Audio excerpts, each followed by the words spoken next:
অমিত শাহকে বলবো 4 তারিখ বাংলায় থাকবেন আপনি, এবার 4 তারিখ ডিজে বাজবে। এবার পাড়ার দোকানে বসে সাধারণ মানুষের পাশে বসে চা খাচ্ছেন মমতা বন্দ্যোপাধ্যায়ের ভাইপো অভিষেক। একসময় যার দম্ভে পা মাটিতে পড়তো না, যার বাড়ির সামনে দিয়ে সাধারণ পথচারী হাঁটা ছিল বারণ, আজ সেই অভিষেক বন্দ্যোপাধ্যায়ের এক ভিন্ন রূপ দেখল সাধারণ মানুষ। ক্ষমতা চলে যাওয়ার পর এক অবাক করা পরিবর্তন অভিষেকের। সবাই বলছেন তার এই ভালো মানুষের সাজা এখন পুরোপুরি লোক দেখানো।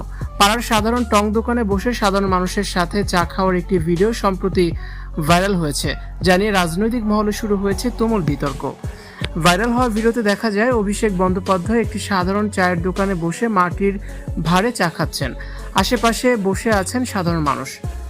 যে নেতাকে সবসময় ঘিরে থাকতো নিশ্ছিদ্র পুলিশ নিরাপত্তা, আজ তাকে এভাবে উন্মুক্ত স্থানে দেখে অনেকেই অবাক হয়েছেন। তিনি শুধু চাই খাচ্ছেন না, বরং সাধারণ মানুষের সাথে কথা বলছেন এবং তাদের খোঁজ খবর নিচ্ছেন। অভিষেকের এই নতুন রূপের সাথে তার অতীত কর্মকাণ্ডের তুলনা করছেন অনেকেই। ক্ষমতায় থাকাকালীন তার বাড়ির সামনে দিয়ে সাধারণ মানুষও চলাচল করতে পারত না। 24 ঘন্টা পুলিশের কড়া পাহারায় থাকা সেই পাওয়ারফুল ভাইপো এখন কেন সাধারণ দোকানে চা খাচ্ছেন তা নিয়ে প্রশ্ন তুলেছেন বিরোধীরা। ক্ষমতা হারানোর পরই জনগণের কাছে এসে নতুন নাটক করছেন অভিষেক, এমনই মন্তব্যে সয়লাভ ফেসবুক। ক্ষমতা মানুষকে যেমন শীর্ষে নিয়ে যায়, তেমনই পতন অনেক কিছু শিখিয়ে দেয়।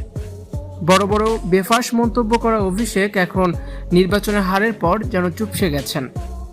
ভিউয়ার্স, অভিষেকের চায়ের দোকানে বসে সাধারণ মানুষের সাথে বসে চা খাওয়া নিয়ে আপনাদের কি মন্তব্য? আপনি কি মনে করেন এটা তার নতুন কোনো চক্রান্ত? জানিয়ে অবশ্যই কমেন্টস করে দিন আর ভিডিওটি শেয়ার করার অনুরোধ থাকবে।